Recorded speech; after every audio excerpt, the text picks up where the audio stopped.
Welcome to Talk Plus Water, a podcast that takes a deep dive into the world of water with those making waves. My name is Todd Vottler, and I'm your host for Talk Plus Water.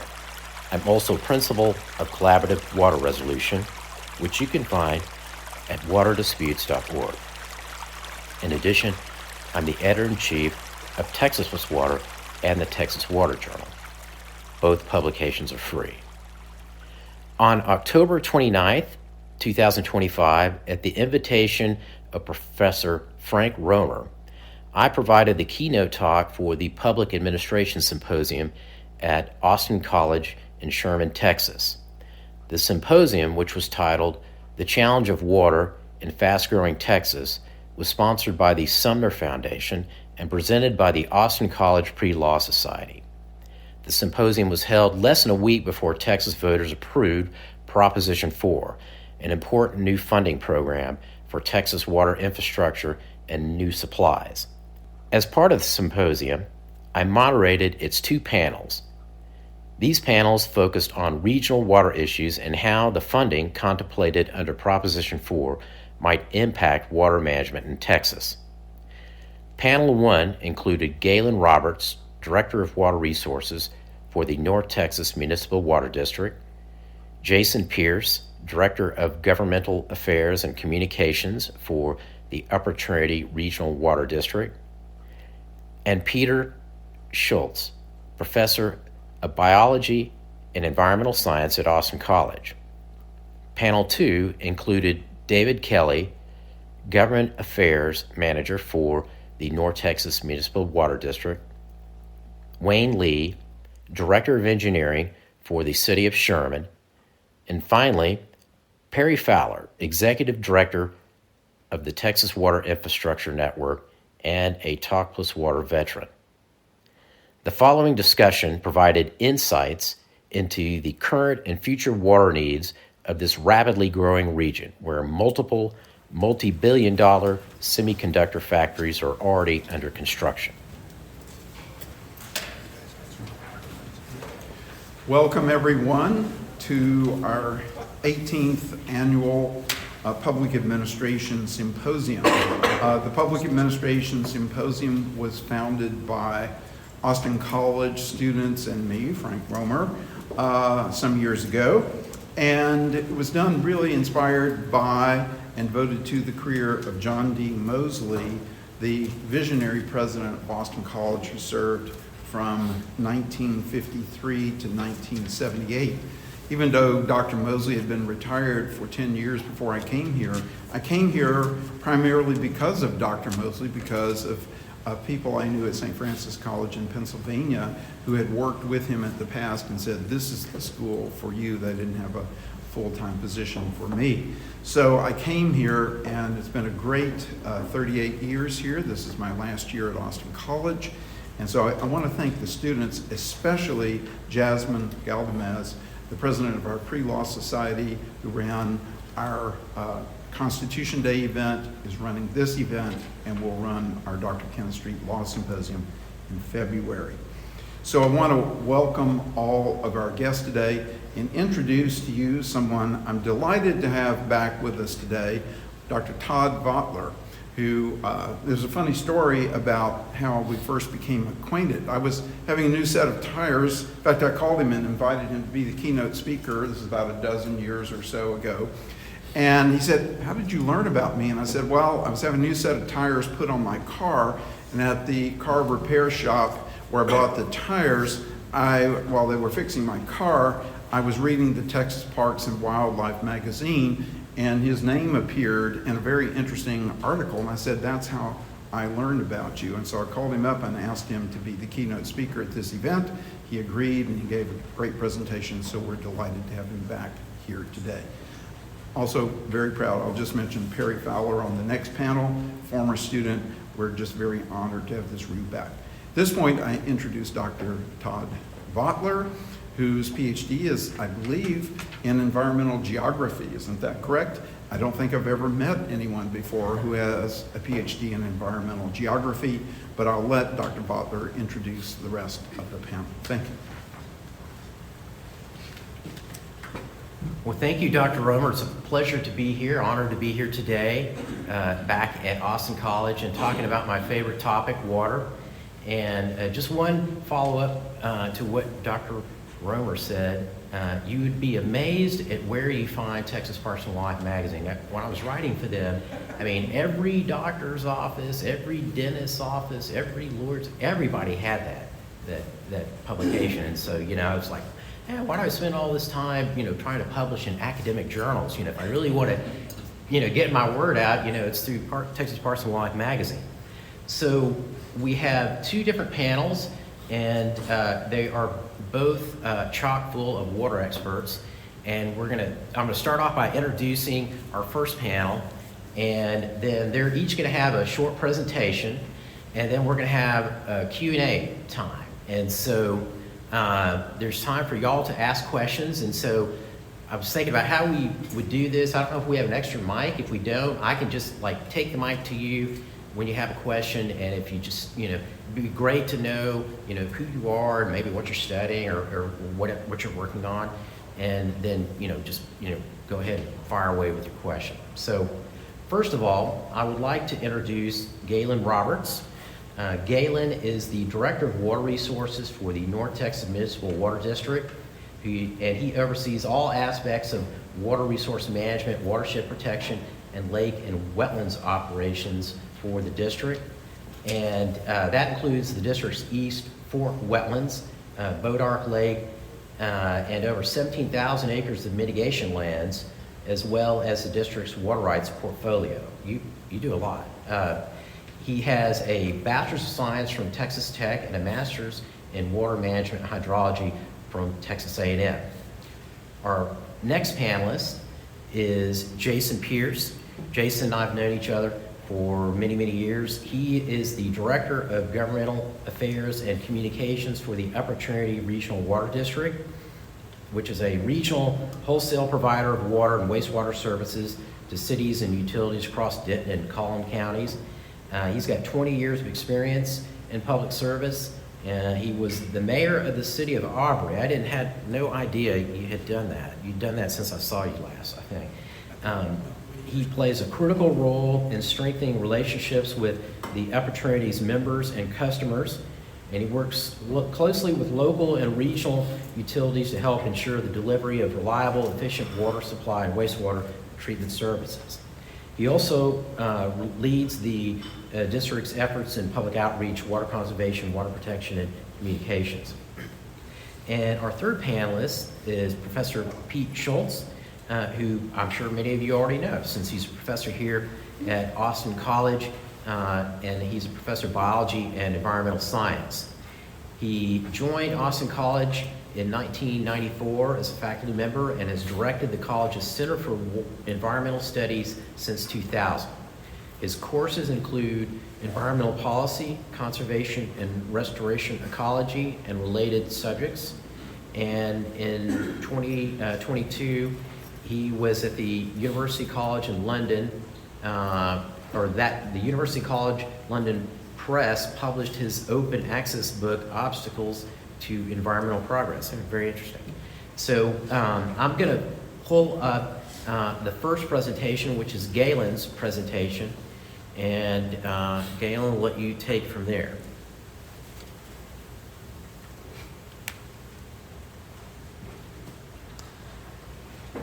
Thank you, Dr. Volkler. And thank you all for having us today. We're excited to be here in Sherman and talk about water. It's a subject that's near and dear to our hearts and hopefully yours as well. I'm Galen Roberts, as mentioned. I'm the Director of Water Resources with the North Texas Municipal Water District. And they don't have a clicker, so I have to advance. Gotcha. So a bit about us, our organization. We are a water, wastewater, and solid waste provider, wholesale provider to much of the Dallas-Fort Worth Metroplex. Our service area on the water side is approximately about more than 2.3 million people at this point, and we expect that to more than double by the 2080 timeframe. But shown here on this slide is our 13 member cities. These are the member cities, meaning they are owners of our water system. We serve a number of other customer cities and customer water districts that we provide water to as well. So between these 13 and the 20 plus other districts and cities we serve, total population of about 2.3 million people rely on us and the water we provide for municipal drinking purposes. Shown here is just kind of a rough depiction of where our service area lies there in green in relation to some of the other major water providers in the Metroplex. Another being Upper Trinity Regional Water District, Mr. Pierce. You're going to hear from him in a little bit. That's shown there in gray, and they're very similar to us in that they are a treated water wholesale provider. Tarrant Regional Water District is shown there in blue. They are a raw water wholesale provider, so they provide raw water to their cities, who then in turn treat it and distribute it. And then City of Dallas, who is both a wholesale provider as well as a retail provider within their city limits as well. And so not shown on here, I will talk about just off the map is Fannin County. So this depiction of our service area is somewhat dated. Our service area has expanded a little bit to include Fannin County, and I'll talk more about that in Bodark Lake in the coming slides. So shown here on this slide are our current water resources. Those are 5 reservoirs. Lavon Lake, shown there in the center of the map. The newest lake, Bodark Lake, shown there in Fannin County. And I'll talk a little bit about that before moving on. Lake Texoma, up on the Texas-Oklahoma border and just to the north of us here. Lake Tawakoni, there in the east, that's in the Sabine Basin. And then Jim Chapman Lake, shown there on the eastern side of that map. We also have a very significant portion of our portfolio that is water reuse related. So we operate wastewater treatment plants that clean and discharge treated effluent into the environment. Some of that goes directly into Lavon Lake, and so we're able to make use of that at our Wiley water treatment plant. Other facilities discharge downstream of Lavon in the East Fork of the Trinity River. And so we constructed a wetland, a man-made wetland on the East Fork of the Trinity River to divert water from the river based on those treated effluent return flows, filter it through the wetlands, and then ultimately pump that back up to Lavon for storage and use at our Wiley facility.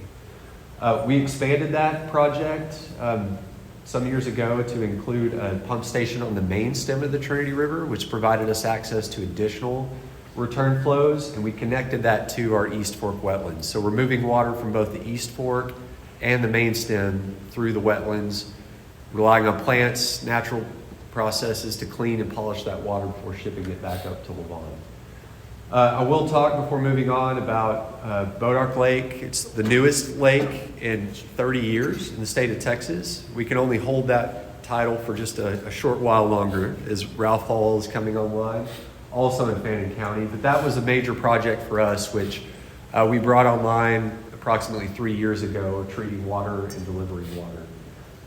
That project included not just construction of the lake, but also construction of a pipeline, raw water pipeline, to bring it to a new treatment plant we constructed near Leonard, Texas. And so that treatment plant at Leonard treats water and then via a treated water pipeline connects to our existing system near McKinney. And so as part of that effort, we partnered with Fannin County and others to construct Bodark Lake. And as part of that partnership, we've committed to provide water from the lake through Leonard and potentially other water plants that may be constructed by others in the county to serve the needs of the county moving forward. And one thing I'll point out on this slide also is the network of pipelines. We move water from a number of different river basins, the Sabine Basin, Red River, Sulphur Basins, also obviously the Trinity, which we're located in there in Wiley. But we use Lavon not just as a source of supply, but also a supply of temporary storage for these other sources. And so when we think about water, just the sheer distances and geography we cover to move water to where we need it, where we can treat it, and where we can deliver it to our customers is really mind-blowing when you think about the scale and the size we're talking about. Next slide, please. And one thing I want to emphasize, and really because our region is growing so much, is today and in the future, we will rely increasingly on conservation and reuse to be able to meet demands moving forward. 30% is our current percentage of conservation and reuse, so it is a significant part of our water rights portfolio today. And we continue to rely on that moving into the future. The growth, I talked about growth. We've seen it exponentially over the years, and it doesn't seem to be slowing down. So we're currently around 2.3 million people. We expect to double by 2080 within our service area alone. And so that growth trend, we're all seeing it. You're seeing it especially here in Sherman-Denison corridor with a lot of the industrial and commercial industry that's coming in. But it's really, it's the Texas miracle that's been coined. We are very fortunate to live in a part of the country that provides a lot of economic opportunity, and we're seeing a lot of people moving in for economic reasons from across the country and beyond. And so we don't expect that growth trajectory to slow down anytime in the near future. And what we say is it's a lot of people moving in, but no one's bringing water with them. Right? So we've got a big challenge within our organization and our peers as well, our fraternity and others, to meet the demands of that population into the future. And so what does that population growth mean in terms of water needs?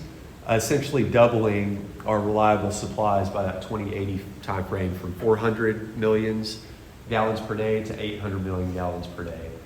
And the future is hard to predict. We look at different scenarios of growth, high, medium, and low.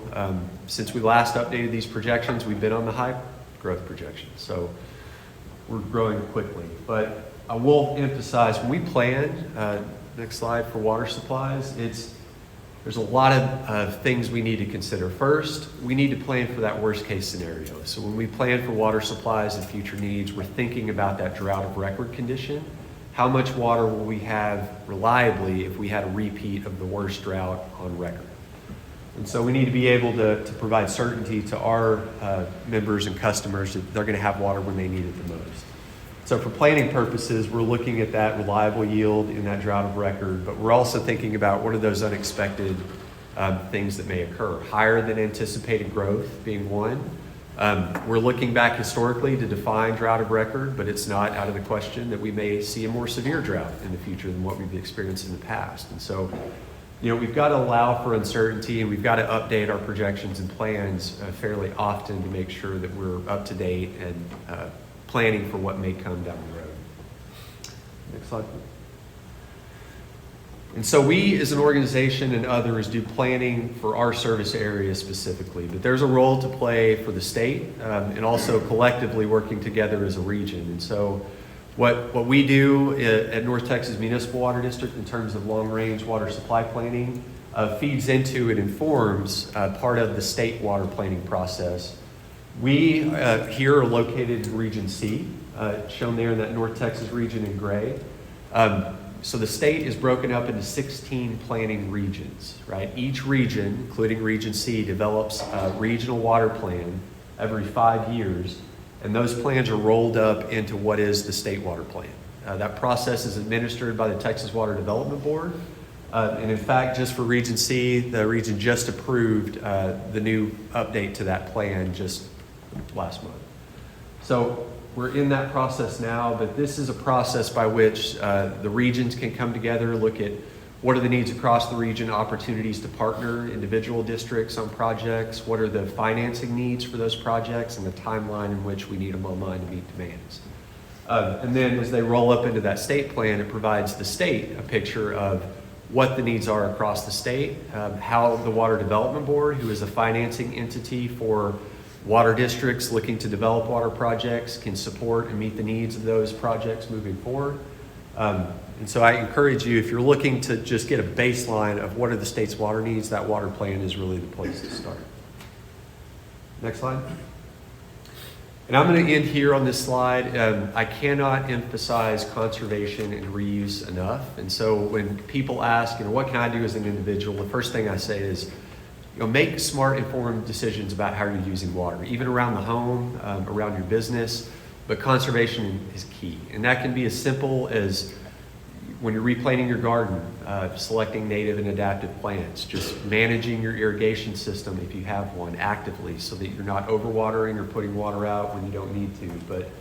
But really conservation is going to be a cornerstone. But that said, conservation alone will not meet the needs of our region based on the growth we're seeing. So we will need new water supplies, but at the same time, we need to put emphasis on making efficient and responsible use of our existing supplies as well. So I'll stop here and turn it over to Jason, and we'll move on. Thank you.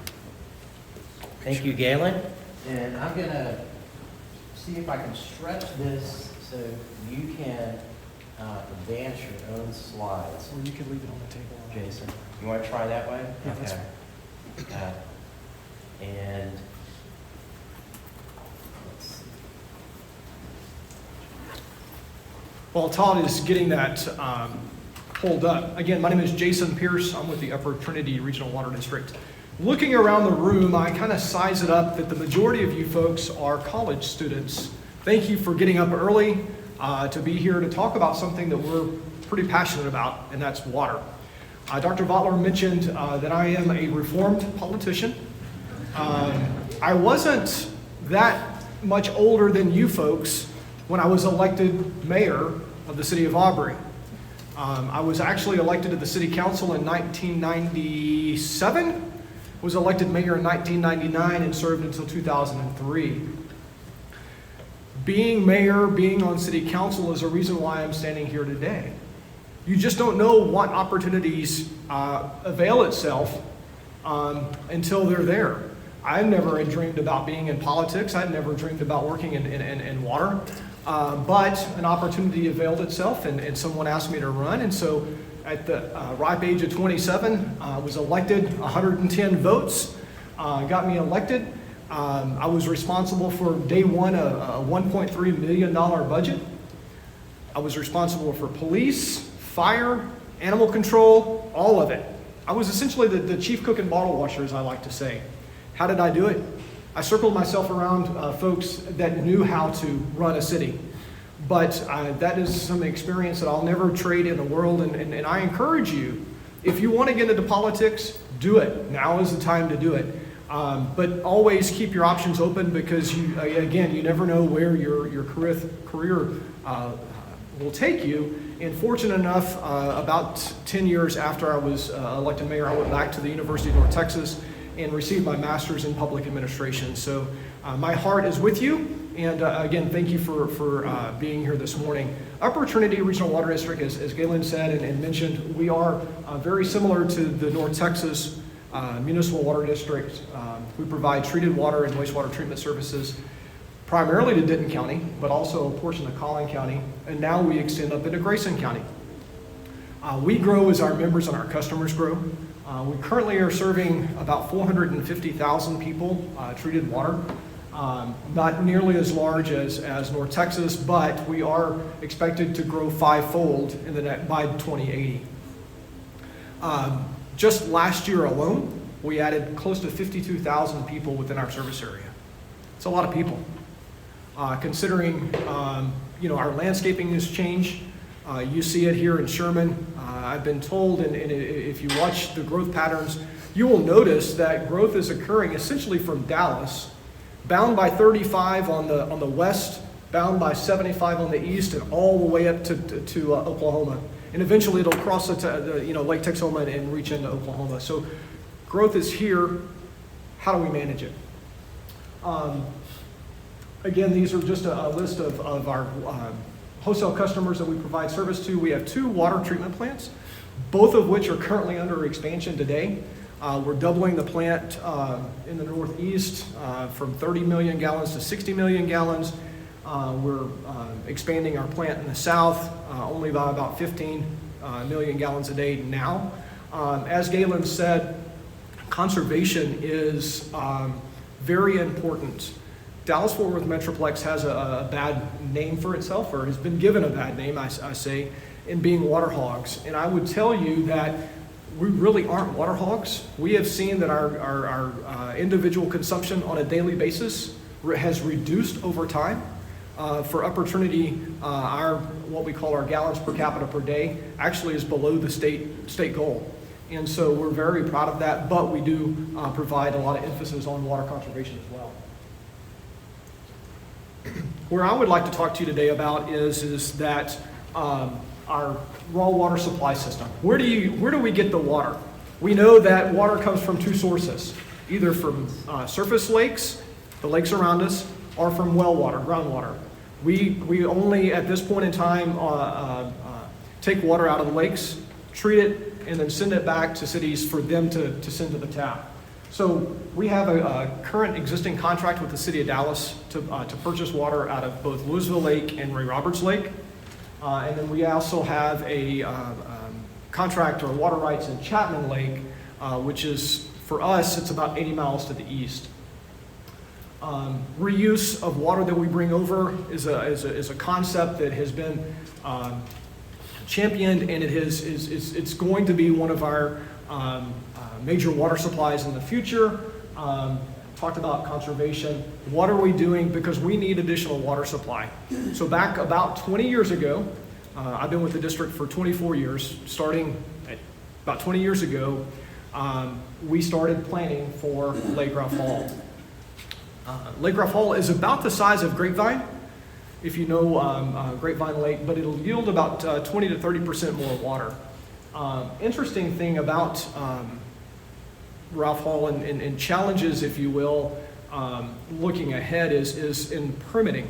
It took us 20 years to get the permit for Ralph Hall. To get water rights, you have to have a state water rights permit issued by the Texas Commission on Environmental Quality. And then you also have a federal permit issued by the Corps. Two independent processes, two different paths that you go down. And so it took us 14 years to get through the Corps process because we had 5 project managers, and each project manager wanted to start over at each. So we started construction of Ralph Hall in 2021. And so what I have for you is a video that kind of talks about the project, and then I'll finish it up with some progress photos and where we stand today. I don't know if you can hear it. The Upper Trinity Regional Water District provides water to 29 dwelling communities in North Texas. The region is expected to increase nearly 5-fold in the next 50 years. To meet this demand, additional water sources are needed. Lake Ralph Hall is being built on the North Sulphur River just north of Ladonia as Upper Trinity's first district-owned reservoir. In the late 1920s, the North Sulphur River's natural winding path was straightened to address continued flooding of pasture and croplands. Since that time, massive erosion has occurred, creating a channel that is about 350 feet wide and 60 feet deep, nearly 10 times the size of the original river. Building Lake Ralph Hall will help address the erosion downstream and provide wildlife resources. In addition, Upper Trinity plans to restore a portion of the original North Sulphur River to its winding path, surrounded by healthy forested areas. When completed, Lake Ralph Hall will be similar in size to Grapevine Lake, just over 9 miles long and covering about 12 square miles. It will hold around 59 billion gallons of water, enough to fill the Dallas Cowboys Stadium almost 76 times. To accommodate the lake, both state and county roads were relocated. 2 new Highway 34 bridges were built to provide access over and around the new lake. The lake's 2.3-mile-long Leon-Hurst Dam and spillway will hold water in the lake. And an intake will draw water into the nearby pump station, where it will be pushed out by a number of massive pumps into a pipeline for Upper Trinity. From there, the water will move through 27 miles of approximately 6-foot wide pipe to a balancing reservoir. And then the last 5 miles to flow into the Chapman Lake pipeline, an existing part of Upper Trinity's system. Upper Trinity is also making provisions at the pump station to be able to deliver water to Ladonia. Finally, water from Lake Ralph Hall will be carried to treatment and delivered to homes and businesses across North Texas. In addition to providing critical water, the public will be able to recreate Lake Ralph Hall once it's filled. Fishing, boating, walking and biking trails and nature viewing will be allowed. Lake visitors and services that support the lake will contribute to the economies of Fannin County and Ladonia. Upper Trinity is preserving and improving the Ladonia Fossil Park, a popular destination. A temporary park was put in place during lake construction, and a new permanent location is planned. As North Texas's newest lake, Lake Ralph Hall will provide vital water for North Texas communities for generations. Follow its progress at lakeralphhall.com.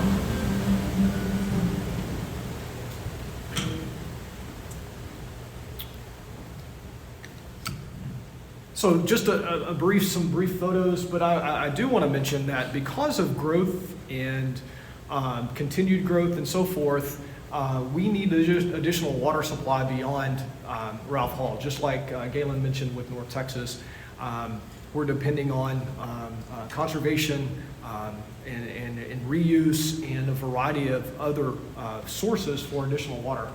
This is the Leon Hurst Dam and Spillway. That's under construction. This photo was taken back in September. You'll notice on kind of at a diagonal, that's the embankment, the earthen embankment. We have an intake structure that is on the right side. This will be what we call an uncontrolled spillway, meaning that the water will rise to the top, and then if it continues to fill with rainwater, then it will automatically flow over the spillway. What you see on the downstream side is the channel. The last phase of this particular part of the project is filling in now that center section of the spillway. It's kind of interesting to be able to stand in the bottom of the lake and look up at this massive structure and realize one day that it'll be filled with water. I think we have Oh, is there a a pool? laser pointer. That was supposed to. Up there. Yep, perfect. So how do we get the water from the lake to where we need it? It's through a pump station. So we take it out of the lake. It goes through this massive pump station. There's 4 pumps installed now. These are emergency backup generators because we all know what Texas has, and that's power outages due to storms and things of that nature. So we're required to have generators on site, a maintenance facility and so forth. But this is our pump station that pumps the water out of the lake basically into the pipeline that we can use it. To kind of give you a resemblance of what this massive pipe looks like, it's 60-inch and 72-inch. 60 inches, 5 foot, what? Yeah, right at 5 foot. 72 inches, 6 foot. So on the 72-inch section, I could walk. I'm 5'10", so I could literally walk down the center of the pipe. This is a photo showing the pipeline strung out along the right-of-way. This is our board of directors inspecting the pipeline project. One of the things that I do want to mention is that projects, when you start planning them, the price is going to change. So is your material going to change. And those are some challenges that everyone in the infrastructure business faces. So what we did is, knowing the type of pipe that we were going to build required steel. So we pre-purchased steel, right? Saving multi-millions of dollars. And then there was a new manufacturer, a pipe manufacturer, in a small town called Paris, Texas, that had just opened a new manufacturing facility called American Spiral Weld. So we contracted with American Spiral Weld to build the 60-inch and 72-inch. They stored the steel on site for us until we needed the pipe. Very amazing manufacturing facility, again, providing local opportunities and providing back to the local economy.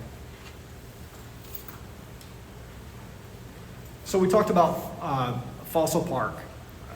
Are any of you familiar with the North? I know there's some people familiar with the North Sulphur River. Anyone else? Yeah. So the North Sulphur River, if you haven't been, is a fossil hunter, hiking enthusiast's place to go. What happened is what the video told you is this meandering creek was channelized, and so it's now 300 feet wide and 60 feet deep. Ladonia actually had been promoting fossil hunting because you can find There's been mosasaurs found, sea turtles found, a lot of different types of fossils. But Ladonia promotes fossil hunting. Really, fossil hunting in this area got very popular during COVID because people wanted to get out of the house and things of that nature. And so fossil hunting is a recreation that we partnered with Ladonia, and we're actually building a new fossil park. So what you see there is a large parking lot. We'll host a variety of school buses, and then this is a walking path down into the bottom of the North Sulphur River. For those that do know about the North Sulphur River, access used to be very treacherous, could be somewhat dangerous at times. And so one of the things that we wanted to do with this new park is to be able to provide general access to the river. With that, just kind of close it up, and again, happy to answer questions during the Q&A part. All right. So Dr. Schultze is next, and I'm going to try to get your slides up. All right. Good morning, everybody. Those of you who had class with me might see one or two slides that you remember. Or I hope you remember.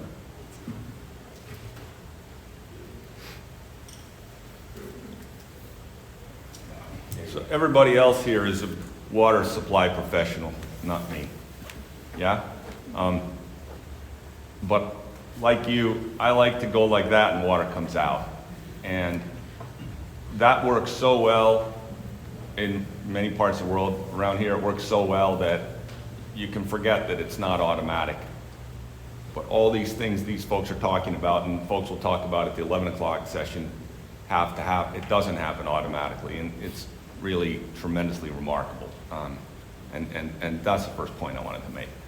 So as the environmental science professor in the group, I'm just going to talk for a few minutes, just give you a couple things to think about, because unlike these folks who have to make things work every day, I get to sit back and not worry about that and think about broader, long-term type issues and that sort of thing. And so the first point I'd like to make is that we are in an unusual location nationally. So we're here.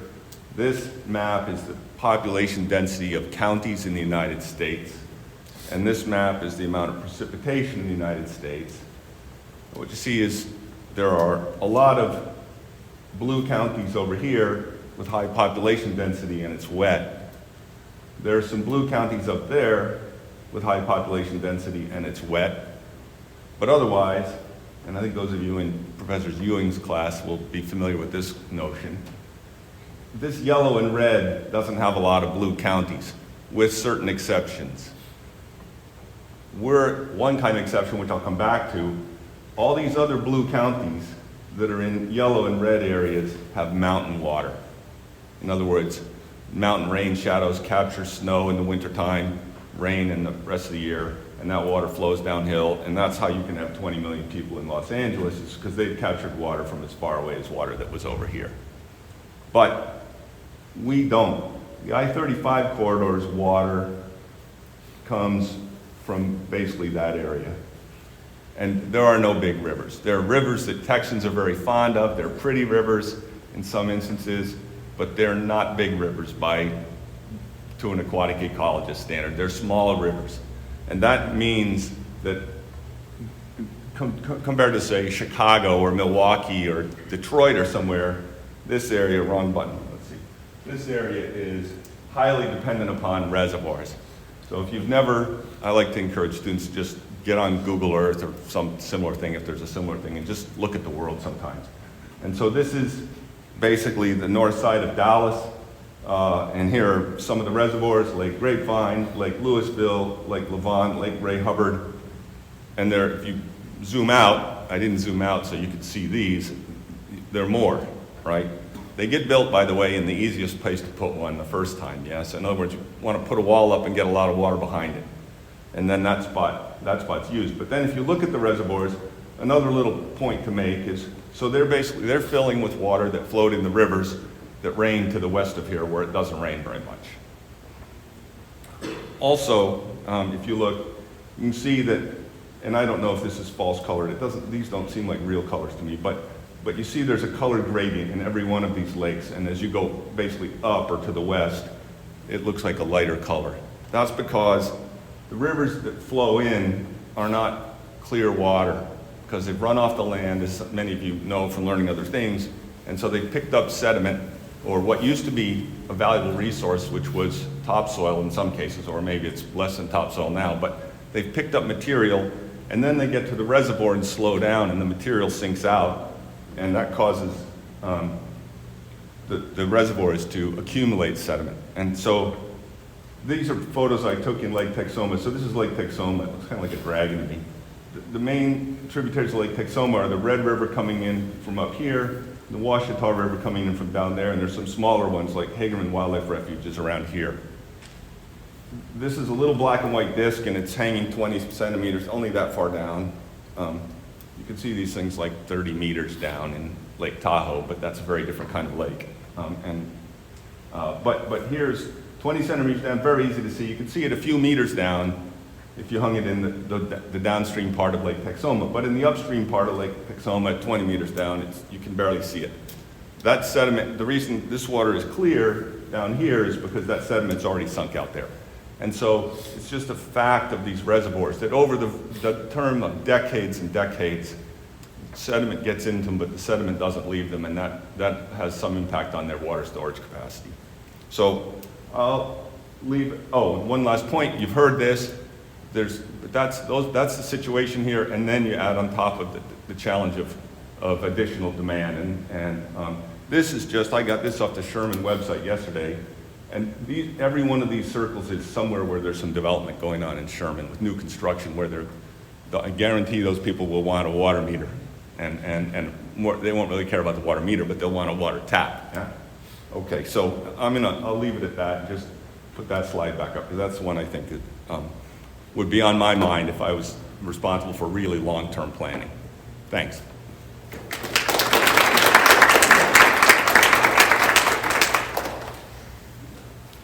All right, we're to the Q&A. And so if you have a question, I'll bring the mic around to you, and please tell us who you are and then ask your question. And don't be shy. This is a good experience for you. If you've not had a whole lot of experience talking in front of audiences, you can kind of work your way into that by asking a question. So who's got a question? Yeah. Well, this gentleman's first, and then you. How is Lake Ralph, does Lake Ralph Hall have any plans for to combat sediment accumulation in the long term? So the question was, does Ralph Hall do we have plans for sedimentation? Yes, we're working in the upper parts of the watershed to put in types of structures, sediment catch basins, to be able to catch that before it gets into the water, into the reservoir. Ralph Hall's watershed is kind of small in nature, but it is at the upper end, and so we do have, looking out, concerns for sediment and other pollutants as well.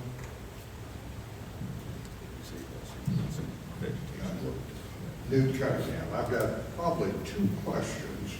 Number one, I've always thought in terms of water coming from two sources, one groundwater, the other surface water. I've heard talk about a third source now, which is decontaminating wastewater. I'm always reminded of the space shuttle where they reprocess water all the time. Did I hear 30% on that? And my next question has to do with lake life. You hear about these lakes being filled in with sediment, and my big question is how long will that take, and how are we going to replace these filled in lakes? Thank you. There we go. So first question on the reuse, the 30% figure is the combination for us of conservation, which is demand reduction, and reuse. And so the reuse component is really, we rely on surface water. And so as those homes and businesses are using that water and it flows to a wastewater treatment plant, we, others treat it to a high degree, and then it's ultimately discharged back into the environment. So from a regulatory and water rights perspective, we can claim credit for those additional flows that we are bringing in and discharging into those rivers. And one thing that's really unique about the Trinity River Basin is just the sheer volume of water that is imported to that basin from other river basins in the region. I mentioned Red River, Texoma, Sabine, Sulphur.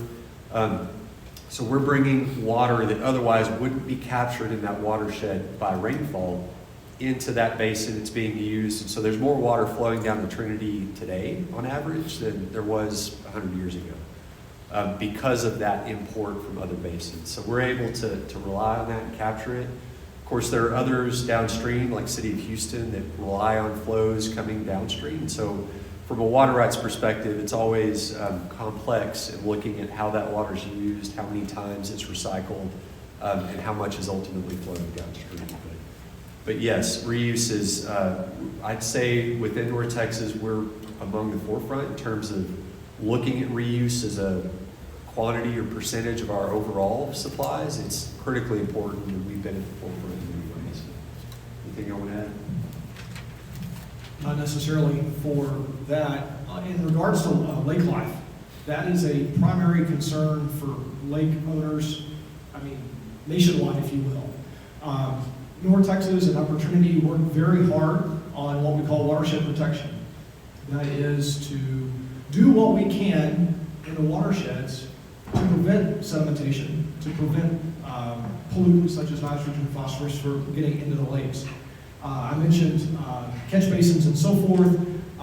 Both of us work on making sure that vegetation, land cover, because grass is a natural filter. You may not realize it, but as water flows across the land, that grass filters out sediment and filters out phosphorus, nitrogen, and things of that nature. And so leaving the watershed in a natural state in areas helps to take out those harmful pollutants that may find its way into the water. But we spend a lot of time and effort in land management practices and a variety of different things. That's actually how I met Dr. Votler. Dr. Votler in a previous lifetime worked for a river agency, and they created a land trust. And so Upper Trinity created a land trust for holding conservation easements and things of that nature, and that's how I met Dr. Votler, was on conservation practices. But again, it's about land management and being good stewards of what we have. Let me just add really quickly, I was basically going to make the same point, but I'll just say which vegetation makes a lot of difference, and some of you environmental studies students know some things about this. But if the water sinks into the ground and then works its way to the stream, then it doesn't carry sediment. So I know places in Ontario where it's different climate and different ecosystem, but where people build very expensive cabins a foot or two above the level of lakes, and they're not going to flood because the water doesn't come down as soon as it rains. It goes into the ground and very slowly, and then it would come to the reservoir. So since I showed a slide of sediment, I want to make clear that if the water can be caused to sink into the ground, it won't pull off the soil, and you'll still have the soil, and then when the water gets to them, there won't be a sediment issue. So I'm going to exert moderator privilege here and add something myself. So if you are familiar or not familiar with the state water plan, when you look at our current supplies of groundwater and surface water, you'll notice in the plan that they decline over time. Now those are the current supplies, right? And so that's explained in two ways. One, groundwater is being depleted in various portions of the state. So the groundwater supply that we're relying on is going down over time. And for surface water, you have somewhat the same process here where you have slow sedimentation filling out the reservoirs, and so that displaces their capacity to store surface water over time. And so a question that has come up for decades, and I think minds are starting to change, or maybe not, I don't know, on this, is would it make sense to go in and dredge reservoirs after they've, accumulated a lot of sediment, to restore their storage capacity, right? So they could store water like they did originally. And for a long time, and probably still today, the answer's been no, it's too expensive. But that calculus is changing over time because it's very expensive to build a reservoir and hard to get authorization for a project like that. And so my guess is that, before my day is done, you will probably see some projects where reservoirs are being, dredged so that they can store water similar to the way they did when they were first created. And I know you have a question. So I noticed, as we're looking at the map of the service areas of both of the water districts, most of the lakes that are reservoirs that are listed are serving cities, possibly counties over. So when we're looking at counties like Fannin County in particular, Fannin County resident, or Cook County, or the surrounding counties that are growing in population, my understanding is Bodark and Mont Hall are not going to be serving Fannin County residents. So in long term, as people are getting priced out of Holland, Grayson, and these areas, and moving into Fannin County, what's the game plan as far as serving water to those residents when they have the economic impact of the lakes there themselves? It's an excellent observation. So I mentioned partnerships between us and Fannin County. One of the commitments that we made as an organization in partnership with the county for Bodark was to supply the needs of the county in terms of treated water supply. How the county develops over time remains to be seen. There are a number of local providers. Bodark Mud is one. We've got representatives here today.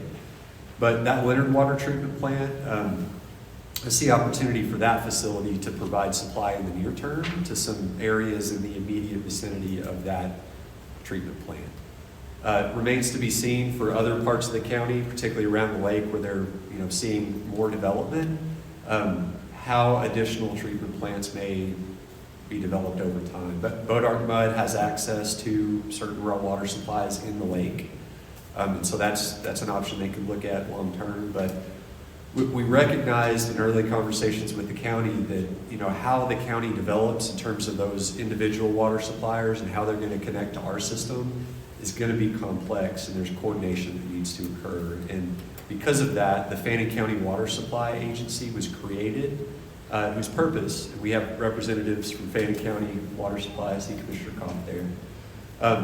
But the purpose of that was to coordinate that planning and the requests for the county to figure out what's a way that's efficient, cost-effective for those water districts to work together to find a place to tie into our system. So not going to happen overnight, but long-term, the lakes, Bodark Lake in particular, will provide a source of supply for the county residents. And I will, before I turn it over, I didn't mention Lake Bottom. We own and operate the Lake Bottom water treatment plant as well, and so we do supply currently today residents in Fannin County, Bottom in particular. And likewise, for Ralph Hall, in partnership with the city of Ladonia, we've committed to provide water back to Ladonia in the southeastern portion of Fannin County as it's needed. One thing I want to mention to the public administration folks is a term that we kind of get accustomed to, and that's MUDs, or that's First Water Supply Districts, or things of that nature. A MUD is a municipal utility district. It's a special district. It has a special type of governance. It has its own type of utility service and things of that nature. So that would be a good homework assignment to go back in and look at what special districts are and how they operate, because it's very unique. That was something that I kind of learned out of grad school and into working for Opportunity, was exactly the governance structure and the purpose behind these special districts that are popping up throughout Texas. Question back here? Okay. Take a second. Back here. I was just wondering, how do you plan on, either now or in the future, on addressing issues of equity and social justice, and especially disproportionate harm to communities that are already disadvantaged by really just everything that's going currently and in the past.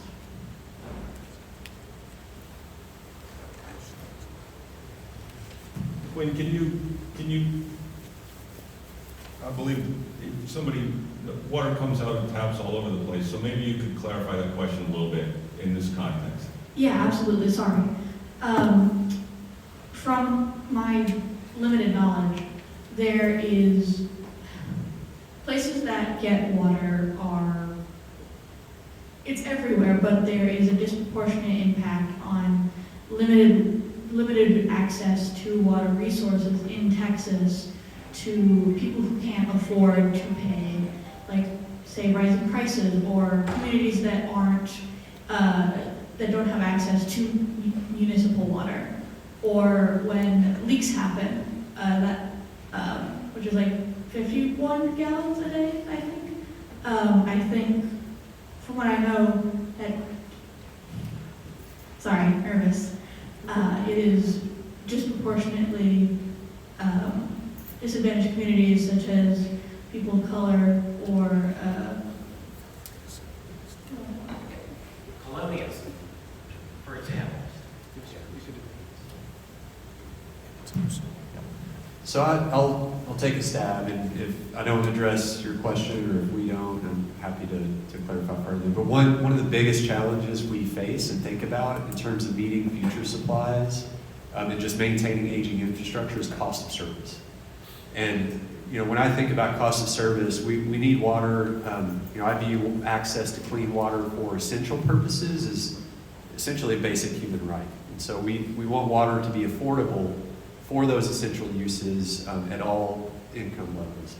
And so when we're looking at future projects, that's front of mind for us, is not just, how are we going to get the total volume of water we need to meet those future demands, but do that in a way that's cost effective so that we don't, create a water rate that is unaffordable or unattainable. I will note that as a wholesaler, we're only one side of the equation. If you look at municipalities, they've got a challenge too, and often you'll see tiered rate structures within cities. That first tier being very low cost in theory, upper tiers increasing in price as you go up, but it's going to be a real challenge for us overall. And it's not just everybody's got a role to play, regional providers, local, even the state. If you think about the benefits of some of the major areas where water is being used and the cost to develop water, for that area that's providing an economic benefit, I believe there's a role the state has to play as well. And I think you may hear about some of that in the next panel, but affordability is absolutely top of mind for all of us as we look to future projects, and also just rising costs to maintain aging infrastructure as well. One more question back here, and then we can give it to two, and then we'll have to wrap this panel up. Hi, my name is Abby Reniker. I was wondering what the rights surrounding aquifers were, how that water is pumped and distributed, and if there is any thought towards land management that will increase aquifer levels and aquifer supply. Very good question. It's a very hot topic here in the state of Texas. Surface water, the water that comes out of the lakes, is owned by the state of Texas. So to get access to that water, you have to go through a permitting process. Unlike the permitting process for groundwater, though, it's an old, it's by rule of capture. Basically meaning the person with the biggest straw gets the most water. There's a lot of conversations that are ongoing statewide now in regards to groundwater, how we move groundwater, who has the ability. It's a property right. It's considered a property right here in Texas. But to your last part of the question in regards to how do you protect it, we talked about vegetation. We talked about land management practices and things of that nature. And so whatever we can do on top of the surface helps to protect the water that's beneath it. So very good question. Maybe I'll just add a little bit.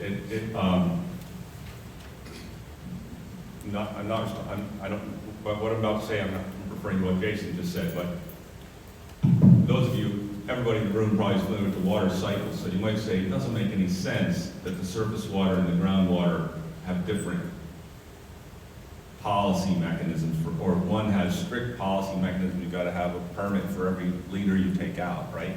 And the other one is, you stick your well down there, and if you get the water, you get the water. Societies react to things in retrospect, right?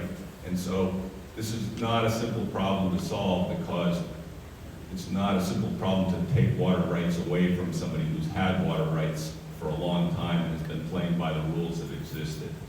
And so, somebody correct me if I'm wrong, but I believe the current policy with regard to groundwater in Texas is all based on legal cases, that there's no law. But it would be, that's frustrating to me, but I've never been in a legislature, I mean, aside from some college voting thing, but doesn't count. But I feel for legislators under pressure to make a law when whatever they do is going to change water rights somehow, and somebody's going to lose water rights in a big way.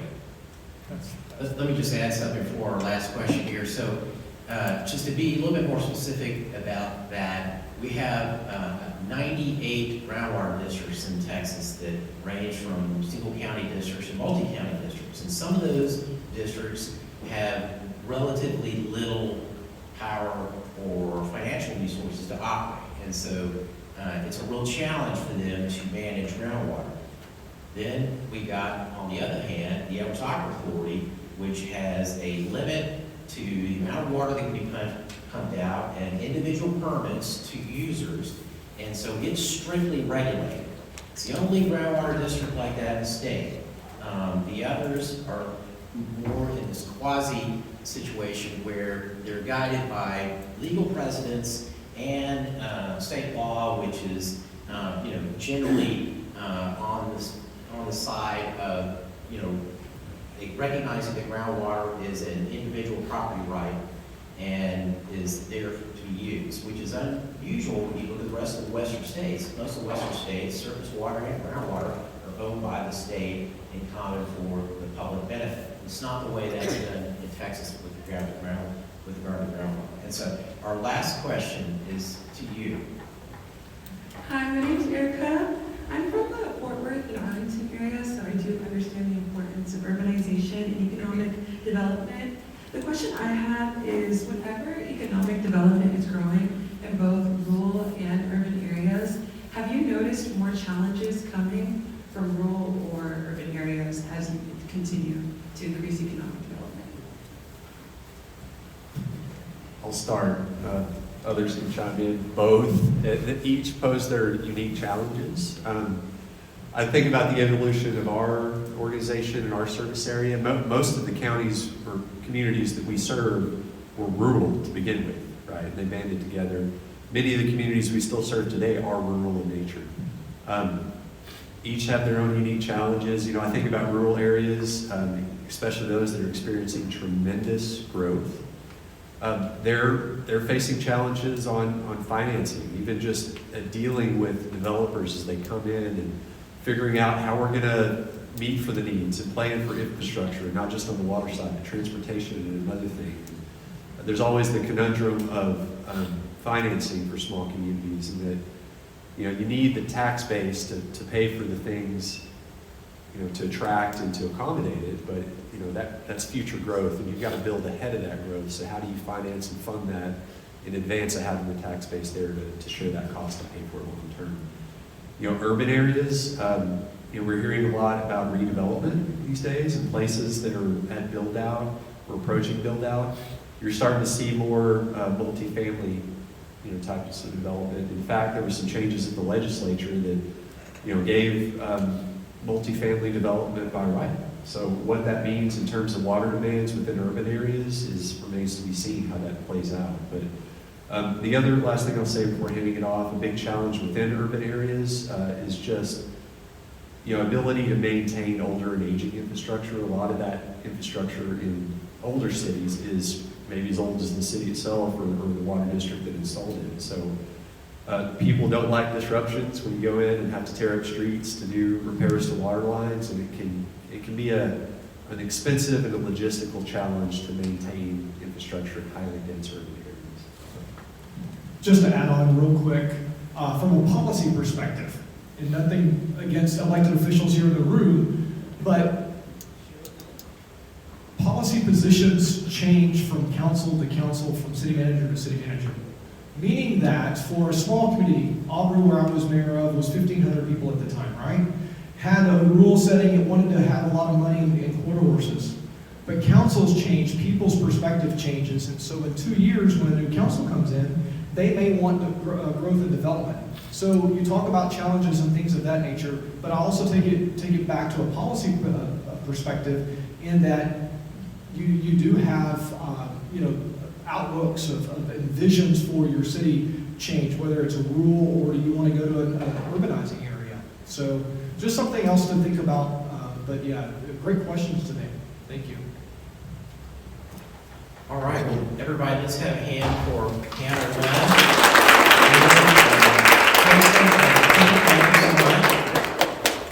Let me go ahead and introduce our next group of panelists. First, David Kelly. David is the Government Affairs and Special Projects Manager for the North Texas Municipal Water District. In addition to managing federal and state level policy issues, he's focused on meeting the needs of the district's 13 member cities and more than 55 other customers. David's also responsible for overseeing the development and implementation of the district's strategic plan.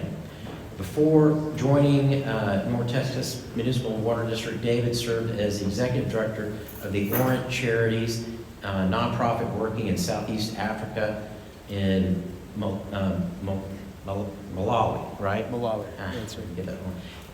He worked previously in D.C. for Senator Kay Bailey Hutchison and Governor Rick Perry, and was appointee in the Bush administration and managed congressional relations for an agency at the Department of Agriculture. Next, Wayne Lee, who is the Director of Engineering here for the city of Sherman. Wayne graduated from Texas A&M with a civil engineering degree. We won't hold that against you. He worked for the city of Irving for about 29 years and then retired as a city engineer 5 years ago, and then took this much less stressful job as Director of Engineering of a small, quiet, rural North Texas town in the middle of the real boom. And so I imagine that's a relaxing change, isn't it? Yes. And then finally, Perry Fowler. Perry is the Executive Director of the Texas Water Infrastructure Network and Principal of the Fowler Group, Texas. With over 2 decades of experience in construction and infrastructure advocacy, he leads efforts to strengthen Texas water infrastructure through policy development, education, collaboration. I can tell you my drive with Perry on the way up here, he was completely immersed in the Proposition 4 vote, all the attempts to get the word out on that election, which I think he's going to mention. But since founding the Texas Water Infrastructure Network in 2013, Perry has helped secure major legislative and funding initiatives, including the creation of the Texas Water Fund and key procurement reforms. Most importantly, I should say, Perry is a third-generation Austin College graduate and former president of the Drake fraternity and the Austin College Greek Council. So I want to make sure I got that in. And so let's go ahead and start off with David. So David, if you would come up here and go through your presentation, I'll hand you the mic, and we do have the clicker working. Great. Thank you very much. I'm just going to set this here. Thanks very much for having me. As said, I'm David Kelly. I'm the Government Affairs and Special Projects Manager for the North Texas Municipal Water District. Some of what you're going to see in my presentation is very similar to Galen's. We have some of the same slides. I'll try to talk about them in a different way, but I'm glad to have Galen here. We office right across the hall from each other and get to spend a lot of time working together on different projects. What I want to talk about is regionalism and the state legislature and how we as a region and as the North Texas Municipal Water District go and work with the state legislature on broad water policies that impact our region, but also the state at large. So I'll just give you a little bit more detail on the North Texas Municipal Water District for starters. So we are a wholesaler. That means that we sell water to cities, they sell it to their customers. We sell at a wholesale rate like any wholesaler. They sell at a retail rate like any retailer of any product. And they mark up our wholesale rate to meet the needs of their system and to manage their system and provide that water to their customers. We have treatment capacity of over 800 million gallons a day in a single complex in Wiley. We have 20 major treated water pump stations. We have hundreds of miles of pipe. We have very large infrastructure. And we work in a regional setting, right? So Galen showed you our service area, which is there in the gray, and our major water sources. We, at the district, our vision is regional service through unity, and coming together as the 13 member cities that we serve and the 35 plus customers that we serve directly, to really put aside the concerns of individual cities to work on a regional basis. And we have huge challenges in doing so. Our board is appointed by our 13 member cities who control our debt, and they are responsible for governance of the district. The cool thing about the district and about our board is that they really put aside the concerns of any single community to really work together as a region. And that is particularly important in our particular region because we have huge diversity of the customers that we serve. On our membership ranges from Farmersville with less than 5,000 residents to Plano with more than 250,000 residents. We have very fast growing cities like McKinney, Frisco, Kaufman, Royce City, Princeton. Princeton and Royce City are two of the fastest growing cities in the country by percentage of population. We have the two fastest growing counties, Kaufman and Rockwall County, on a national basis in a percentage of annual growth. We have two of the top 10 fastest growing counties in terms of numerical growth.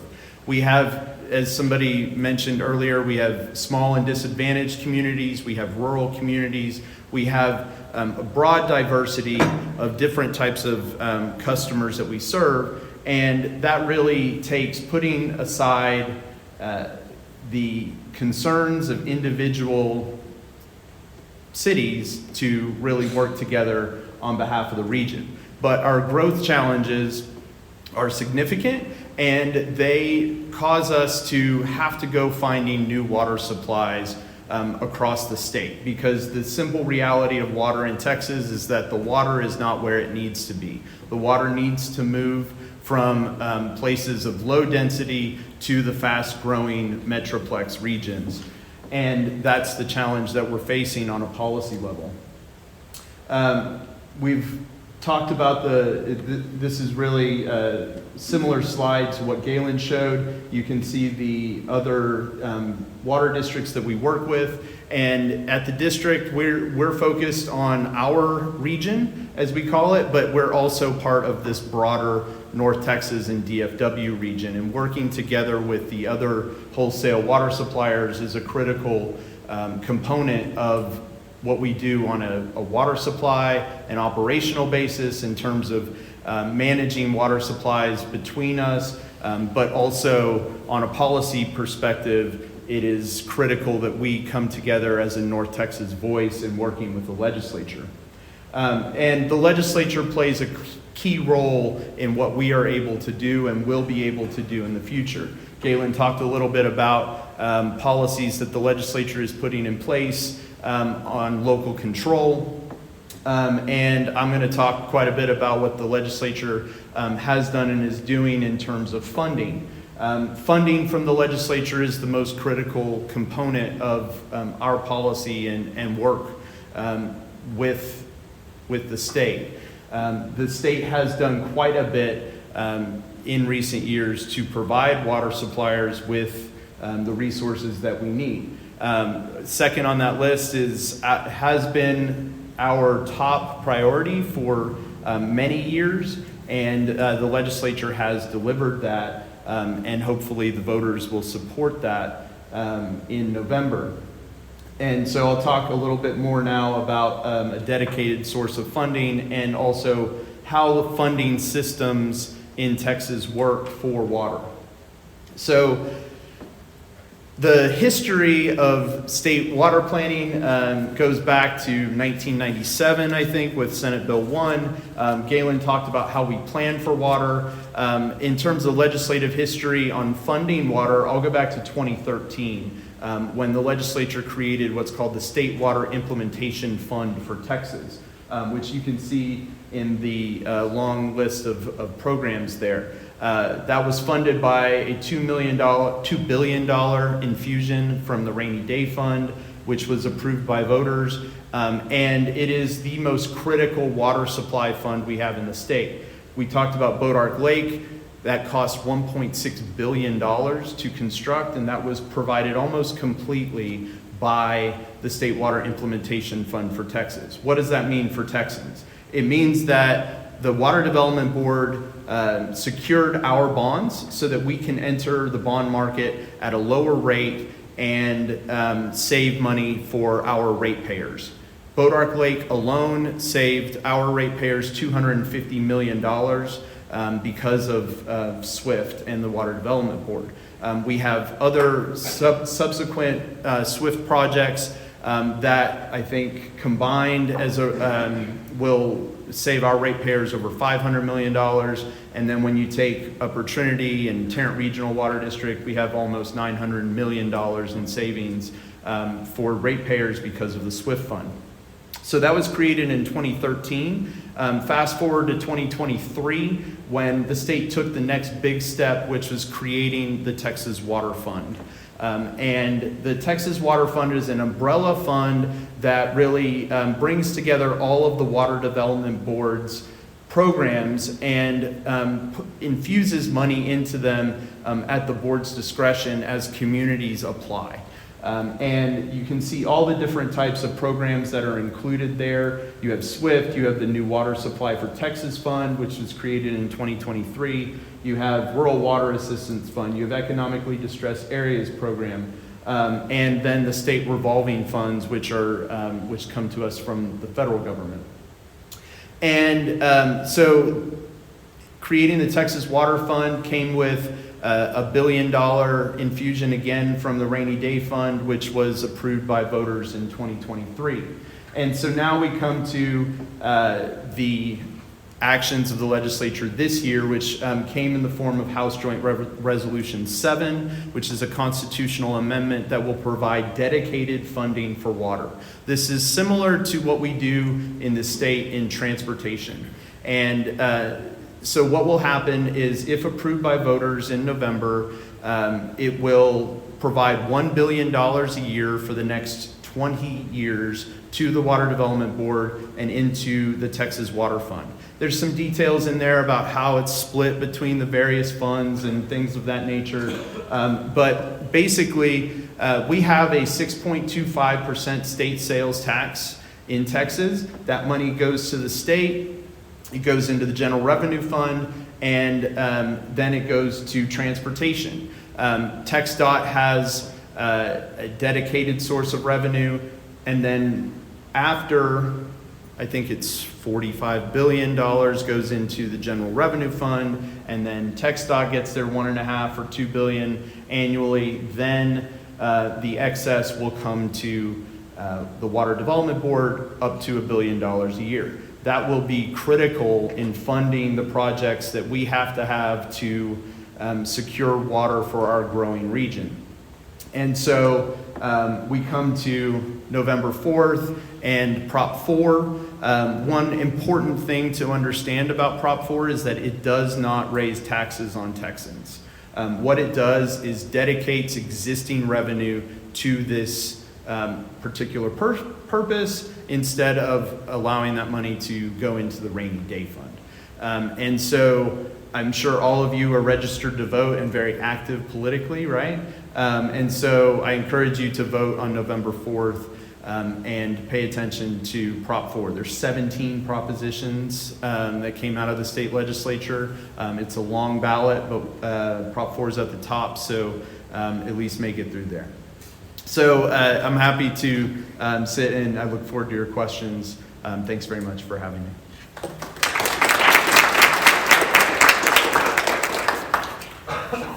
Wait.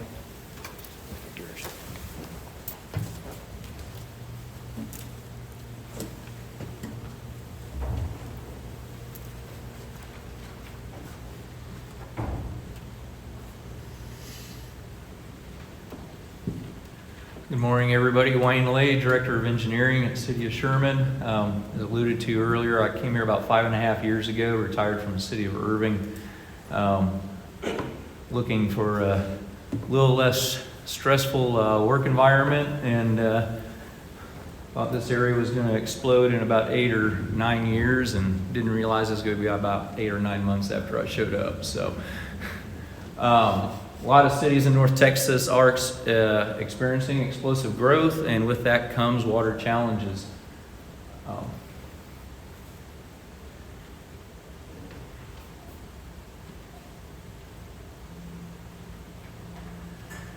Okay. Remote doesn't seem to be working. Anyhow, in 2022, we put together a comprehensive plan for the city of Sherman, and we were looking at the growth that we were experiencing and trying to project that out. There's some state projection metrics that we put into that comprehensive plan. The Texas Water Development Board was the most aggressive in showing our population growth. The really steep line is one that we looked at and looked at everything that we'd had come through the development pipeline over the past 2-3 years, and figured if it all developed out by 2030, our population would be 93,000. We didn't figure that we would see that, because we didn't figure it would all develop out. But recent estimates have us at just nearly 54,000, so it's kind of in between Texas Water Development Board's projections and our development build-out line. So what has caused this so much faster than I imagined would come here so soon? What? Okay. That is not showing all of.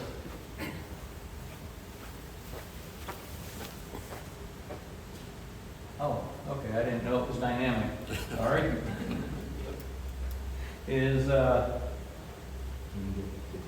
Yeah, it's not for some reason working.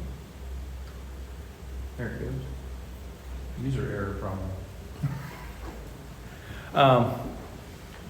Anyhow, Texas Instruments in 2021 announced they were bringing a $3 billion chip manufacturing project to the city of Sherman, and that was going to use a lot of water. Global Wafers followed about 9 months later and announced that they were doing a first phase, $5 billion project in the city of Sherman to make 300 millimeter diameter wafers that chips would be made on. So with that,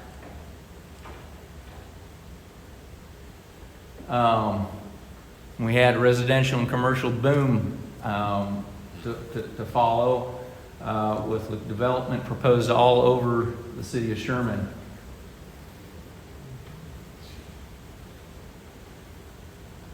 So we went to our engineering firm that we have on contract to plug in all these new demands into our master water planning model. And when I showed up here around 2020, the city's average usage was around 9 million gallons a day, which the city gets its water from groundwater wells as well as from Lake Texoma with surface water treatment. And that groundwater system can supply about 9 million gallons a day. So in 2020, we were typically able to run the whole city on ground if something happened to the surface water system. But that's no longer the case as we are having a lot more demand. Peak hourly demand about 3 years ago was around 21 million gallons a day. And you know, in our planning for our infrastructure and treatment systems, you know, we look out to almost 2050 and you know, be over 3 times as much. So in 2022, we embarked on a 4-year program of infrastructure improvements with all this high demand that normally the city probably would have spent 20 years building, consisting of a backup generation system out at our Texoma Lake pump station that we share 20% share with North Texas Municipal Water District, as well as a 72-inch water line down to our treatment plant. Since we can't run the entire city on the groundwater system anymore, if the lake system were to experience you know, disruption in electric, we need to have a backup generation system out there. Also at the lake pump station, we've got 4 slots for pumps. 3 of them had pumps in them. Each could pump about 7 million gallons a day as needed. We're putting a 4th pump out there that has capacity for 16 million gallons a day and replacing one of the 7s with another 16 million gallon a day pump.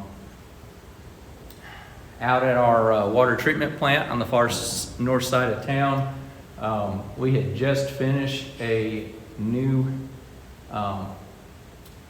treatment facility at the plant that could treat about 10 million gallons a day. There was room for another 5 million treatment in that facility, and that's been filled out and is operational. The original treatment system, kind of a conventional system, was put in the mid-90s and had the capacity when it was built to treat about 10 million gallons a day, but parts gotten old, unreplaceable. It was down to a capacity of about 7. And so that is being rehabilitated to reestablish its full capacity of treating 10 million gallons a day.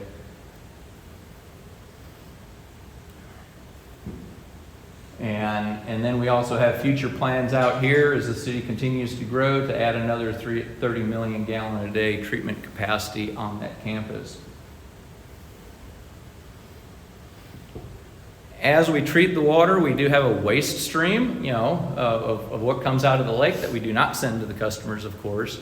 Lake Texoma, if you don't know, is pretty brackish. It has a lot of salinity in it.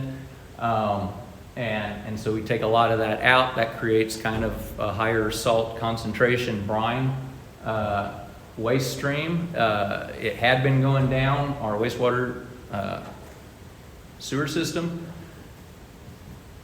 It was starting to stress the capacity of that system, so we went to the Texas Commission on Environmental Quality and got permitting after environmental studies and aquatic studies showing no harm to discharge that into the creek system, send it back to the lake. With all this growth, we had been looking before the explosive growth, the possibility of running a 24-inch water line from our water treatment plant on the north side down in the west side of town that was growing fast, as well as to the south side of the town that was growing fast, with Texas Instruments and Global Wafers, who when they build their facilities out will use more water than the entire city uses now. That project needed to happen sooner than later, and the first of probably 2 36-inch water lines had to be built, and we had about 50-some property owners that we had to get easements and right-of-way from in order to do that, in coordination with Corps of Engineers for crossing of creeks, coordination with overhead utility power line companies, gas companies crossing their easements in an extremely short period of time. Also, if you're familiar with the blue Sherman water tank on the south side of town, that's a 750,000 gallon tank. Here in the next month or two, we'll be advertising for bids to replace that tank with a new 2 million gallon storage tank across the street from TI. And we've talked lots about water today. I'd be remiss to not mention our wastewater treatment plant that we also had to build for all this new demand that's happening, including the industrial waste that is coming down the sewer system. We've embarked on over $500 million worth of projects, and this consisted of about $288 million of it, and it was done in record time. We had this is our existing wastewater treatment plant out here that served the entire city of Sherman. October 2023, the city owned all this land out here, and in less than 2 years, and right now, this wastewater treatment plant out here, it's a state-of-the-art membrane filtering plant to handle all the interesting constituents that come through from the industries, built in record time.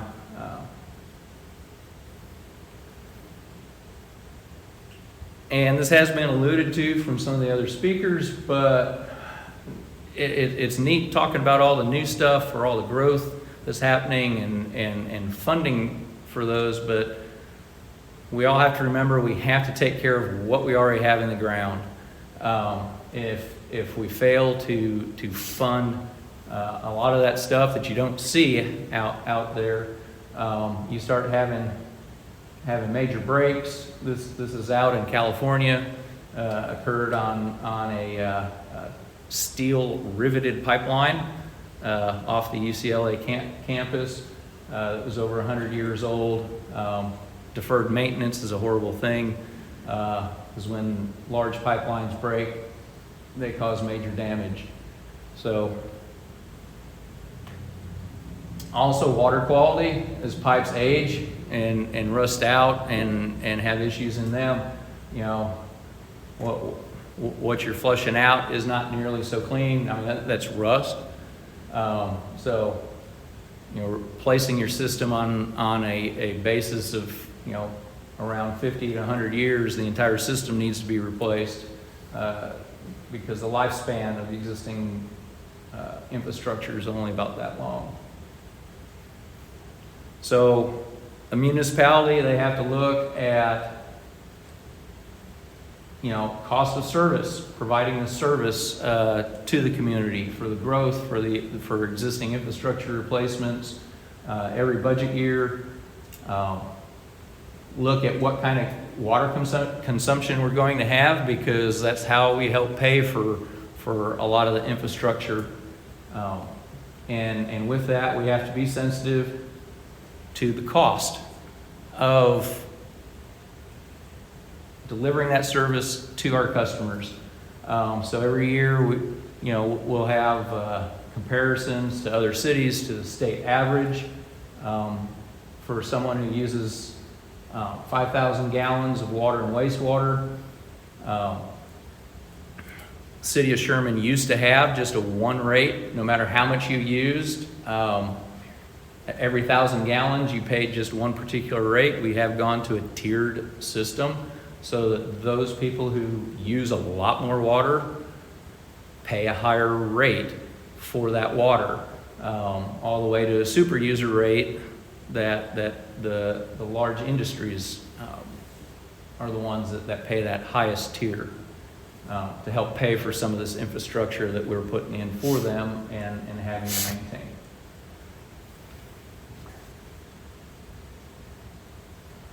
And then cities also will have policies of other connections to other cities or utility districts. A lot of times it's for emergency service. We've had instances where one of the utility districts next to us that we have connections to, they have a major water break or issue where they have to shut down a bunch of their water and ask the city of Sherman if they can start pulling some of our water that they're connected to us with already. Cities can also become wholesale sellers to external utility districts. Sherman's only has contracts with a couple of them, couple other entities, and they're very, very small usage contracts. We get more and more requests for increasing that amount, or other entities wanting to know if we would sell them water. We do have a limited amount of water rights out at the lake, so usually the answer is, do you have your own water rights at the lake? And maybe we'll consider treating those rights that you bring. And I'll look forward to any questions y'all have.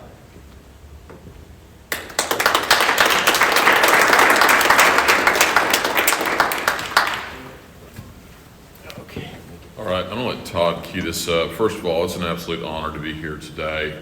Dr. Romer probably made the biggest impact on me academically and personally when I was at Austin College. He challenged me to be a better person, to be more responsible, to learn how to communicate, to learn how to study, and these are life skills that I've taken with me through my entire life, and I will always be in his debt for that. And really excited to be here and honored to be able to do that. And I hope that some of you had an opportunity to have his classes, because he's one of the best. So thank you, Dr. Romer. Appreciate you having me here to do this. So what I do, it's kind of an odd occupation. I had a trade association called the Texas Water Infrastructure Network. We have our members who are building a lot of these projects that we've talked about today. Our members probably have about $6 billion worth of market share. We're working all over the state. So we care about policy. We care about funding, and we care about how all that works. And frankly, it's a very difficult process to get kind of where we need to go. So we're going from the back here. All right. Is this the front? No, that's the end of it. Fix that. There you go. All right. So when we started this session, this was a water session. There is an increasing acknowledgement that we don't have adequate water supplies, that we need to invest in infrastructure, that the cost is becoming prohibitive across the state. And before the session started, we started having these discussions about these concepts of large regional water projects and water grids. It continued to evolve over time as we kind of move forward on things.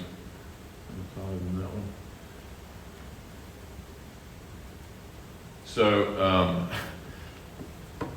what I do, I'm working with people in the legislature. I'm trying to help them make good decisions, helping negotiate things, and part of that is, it becomes part of the public sphere too. This was an article in Texas Monthly as we were contemplating how we accomplish our water goals, talking about how expensive it is to actually do this and what some of the concepts were that were out there. Just a little quote that I have here, and I won't repeat all of it, but if you were able to read that, what I said was absolutely true. It takes a lot of money, and as much emphasis as we had on water supply, there's also this aging infrastructure issue that's been alluded to earlier, and that was one of the biggest challenges as we did this. How do we establish the balance doing this? And I'm going to show you all kind of what I do sometimes. If this works, we'll see if it works here. But this is where we do our work in public and not necessarily what happens behind the scenes.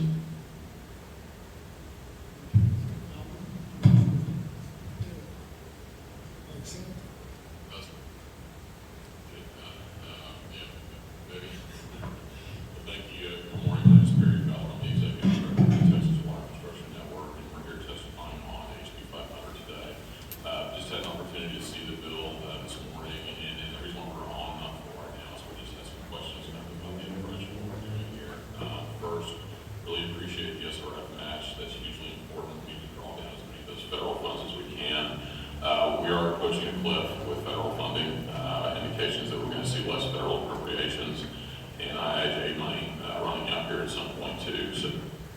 So I won't bore y'all with any more of my testimony. If you want to go watch hearings, you can do it. There's a very transparent process at the legislature, but part of this process is how do you navigate it, which is why I have to be there and other people that are trying to help work through this process. There's about 70 steps in passing a bill in Texas, from introduction to all the procedural issues to finally get there. It's a lot of work. There's a lot of negotiation that occurs during the course of all that, and it can get pretty ugly sometimes. And I happen to be a person who enjoys trying to work through differences, so I really enjoy being able to participate in this process, and it's very important. If you want to read a great summary of what happened in the Texas Water Journal, there's a write-up that has all the top water groups in Texas that contribute to this. We had an opportunity to do that as well. I think that we've been doing it since 2013 or 11, Todd, something like that, which is really great. And the fact that we're letting the construction lobbyists come here and kind of talk about stuff, all these water experts, is really neat, because we are a very important part of what is happening. As was alluded to earlier, we have this proposition right now, and we worked so hard to get here during session, and we negotiated so many things. We had to work through so many issues, and it was a full contact sport. And so now we're here in the election period, and it's more work. And for the most part, 76% of Texans support funding water because they know it's important. And I cannot implore you enough that it is absolutely essential that you stay engaged and pay attention to policy, that you know that you have the ability to impact what's happening. We have a citizen legislature. They listen to people. And any one of you could participate in the process. When I graduated from here, I really wanted to be involved in policy. And one of my classmates, Carrie Davidson, helped me get my first job. And I found two of them. One was being the bill reader on the floor of the House. She's like, you've got a great voice and you do a good job at that. And the other one was working for this kind of old lobbyist who was kind of a real formidable person. And I said, that sounds a little bit more interesting. And so I worked through that 99th session, and frankly, it was very difficult for me, because I came in this idealistic, wide-eyed kid, and then I saw how things really worked, and I was like, whoa, this is tough, it's hard. And so I stepped away from it, and I went to Washington, D.C., and as my career evolved over time, I started to develop more expertise in policy and advocacy. And all of that, I kind of feel like has really led up to this point now that we have Proposition 4. We are doing something historic in Texas. We are trying to ensure that we have the water that we need for the future of our state. We're trying to ensure that we're covering all the bases as we do that. And it's something that I'm just very proud of. And I lost my graphic there, but I just implore you that, you as a student and in your future career have the ability to impact what's happening in Texas and across the country. And I would hope that everyone will take a little bit of this from me, and just noting that these opportunities are out there. The education you get here, and Dr. Romer didn't ask me to say this, but it really does prepare you to be able to engage in all sorts of different activities, and to be able to really think and critically think and communicate. And all these things are very, very important. And I've seen this policy stuff from DC down to Texas, and Texas is very hard. We do a lot in a very short amount of time. And if things go sideways, it's really, really bad, so that you have to have folks that are paying attention to it. And, if we don't pass Proposition 4, we're shooting ourselves in the foot. Proposition 4 is going to make projects affordable. It's going to ensure that they're going to happen. And the nasty little secret is these projects are going to happen anyway. I mean, you heard it today. These guys are going to have to build these plants. They're going to have to build these reservoirs and do all this. If we don't pass Prop 4, that means it's going to cost more money, and it's going to take more time. Just $900 million in savings from SWIFT up here, that blows my mind. I mean, we turned $2 billion into like $16 billion, saving people money.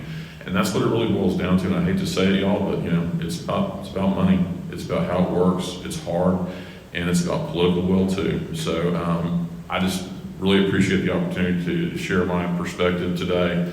Happy to visit with y'all, but And this is something where everybody is affected by water in the state of Texas, and it's critically important. And I'm really proud to be able to work with colleagues like David and others to ensure that people are making good decisions.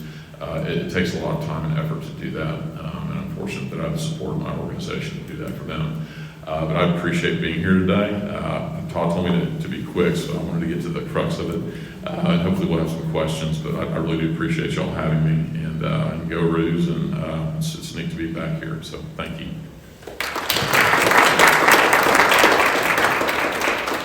Dr. Vogler, before you start, I want to jump off of what Perry said, because I think he underplayed the impact of that Texas Monthly article in the legislature. Every 6 months, or 6 months every 2 years, Perry and I and a pretty tight ecosystem of water lobbyists and GR professionals get to hang out and beat our heads against the brick wall that is the Texas legislature. As Perry said, this legislature was very focused on water, and we were grateful for that. But there was a huge plan that the chairman of the Senate Water Committee had to move water throughout the state that was extremely expensive. And Texas Monthly writes a huge article about this, and Perry has that quote in this article, right? And the water universe in Austin lost its mind that Perry would say that, and somehow came out clean on the other side.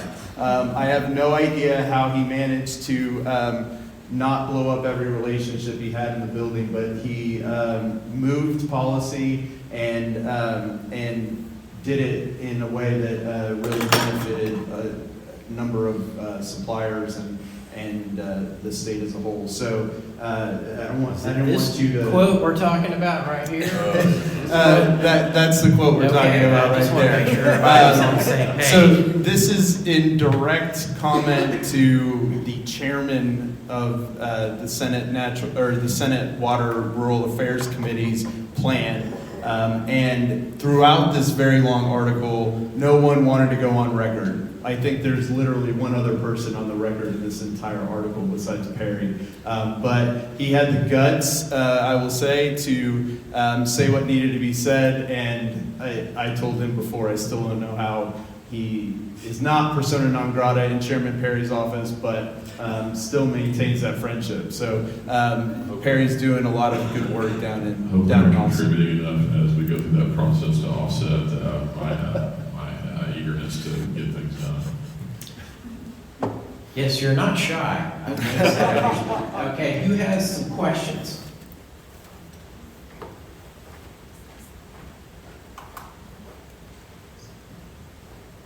So if Prop 4 passes, how do we get some of that money? Well, I'll start. We meaning, municipal water districts, Bannock County. Right. The answer is through the Texas Water Development Board, through their normal application processes for their various programs.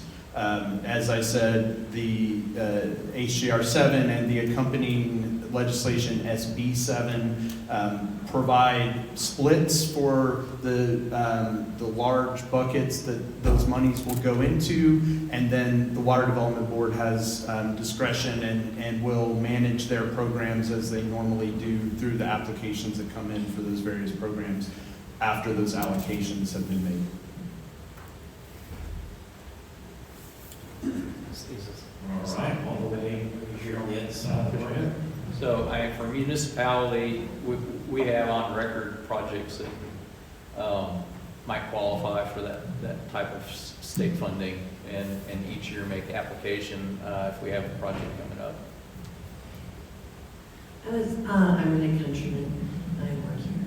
I was wondering what our relationship is with Denison. So the Sherman-Denison water, Sherman, you guys are growing really fast. Denison is allowing a whole bunch of people to come in and build on Lake Texoma, and I'm just wondering if we're starting to see any fracture points or stresses that are going to have to be talked about. Are we kicking cans? What are we doing? I'm not seeing that, Dave. Denison has reached out to us about some interconnections. Right now we don't have any interconnections between our water systems.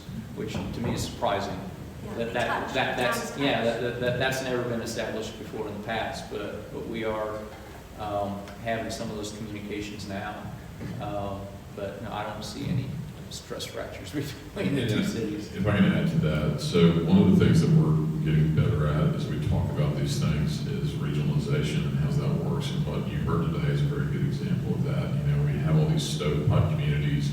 There's a split between Sherman and Denison because Denison was Catholic and Sherman was Protestant. That's the truth. And you know, my family grew up here, so it's like, you know, the town next to you, you're competing with them in football. We need to get beyond some of these barriers to be able to have efficiencies, to be able to afford our infrastructure, to make sure that it works, to make sure that we're good stewards of it. And we have these great plans that are out there, but we also have a $150 or $200 billion need over the next 50 years. It's immense, and it's almost too much to be able to like kind of get your head around. It's a moving target, but like I say, cooperation is absolutely essential, and North Texas has done a lot of that, and our members have built a lot of that too, which we're very, very proud of.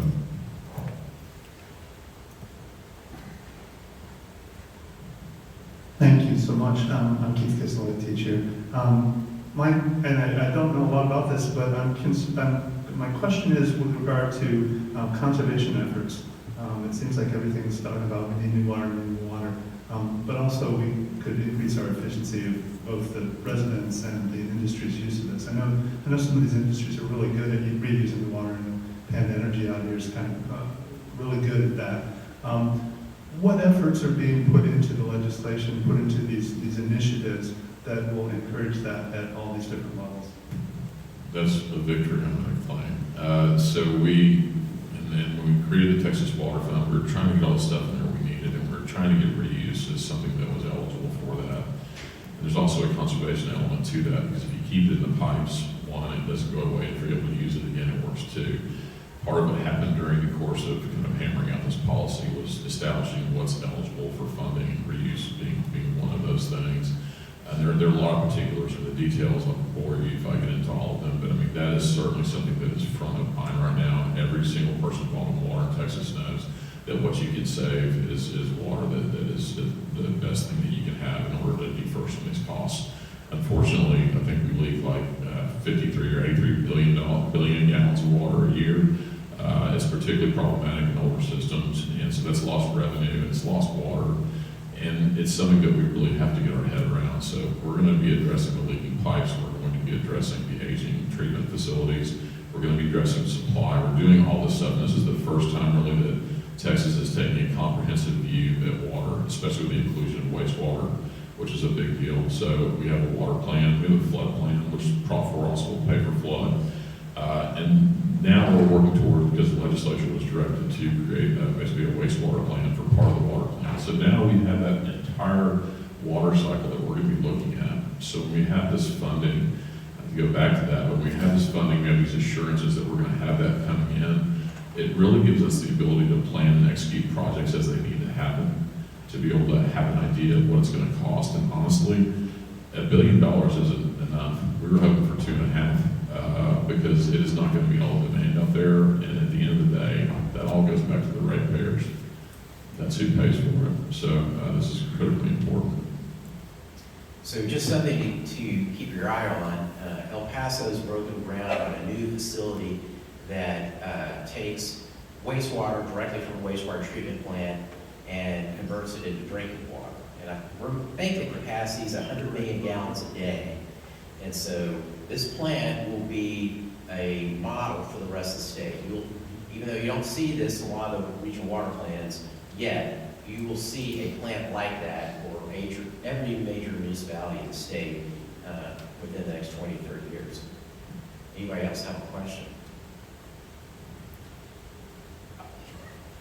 You can have two questions.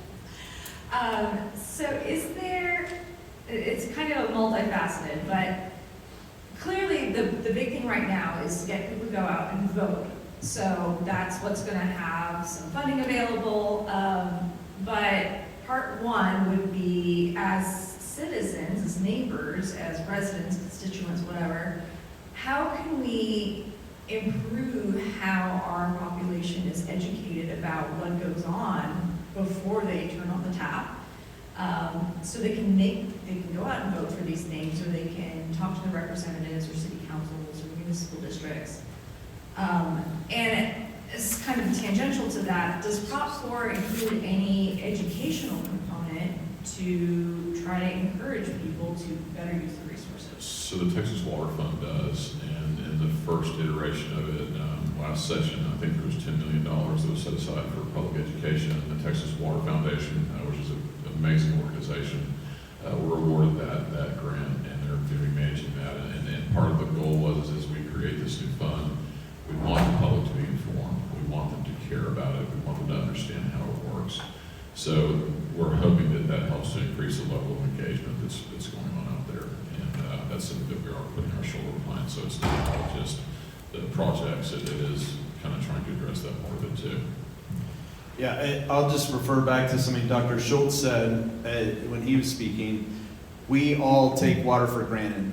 The tap turns on and it has water in it, and it has had water in it for generations. It has had water in it that is clean and accessible and too cheap for 100 years almost. And we have generationally built an understanding that water is automatic, and it is no longer going to remain automatic if we don't meet the challenges of the demand and the growth that we are seeing. It's a hard truth that water in Texas is not expensive enough. The water systems that we have do not send price signaling to the market in an appropriate way to enhance conservation, to incentivize conservation by individuals. Conservation, going back to the previous question, is a critical supply for us. We treat it as a supply. The Region C treats conservation as a supply because it defers projects that we don't have to build that save billions of dollars.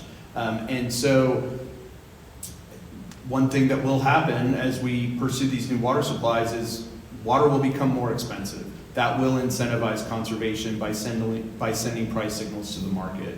But I think being here and engaging in policy discussions like this is critical, and we do, and I know the other water suppliers represented here also do a lot of conservation education, and we've seen huge changes in behavior throughout our service area and throughout the region, so much so that it actually has caused contract disputes because we're not using as much water as we used to, and so how does that change how we pay for water going forward? So the last thing I'll say is in Region C, which represents this area as well as a large swath of the Metroplex, we have 33% of the state's population, and we use about 10% of the state's water.